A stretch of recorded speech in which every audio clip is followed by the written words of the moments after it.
আইপিএলে মুস্তাফিজ আর জিপিএল এ শরীফুল তাসকিন বিশ্বকাপের আগে দারুণ ছন্দে বাংলার পেস ইউনিটের সুদিন।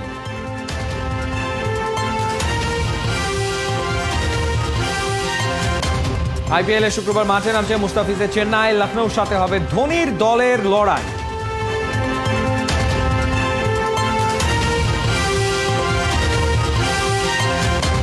বাংলাদেশের ফুটবলে আবারও কি ফিক্সিং এর কালো ছায়া? বাফুফের কাঠ গড়ায় ফরাশগঞ্জ আর উত্তরা।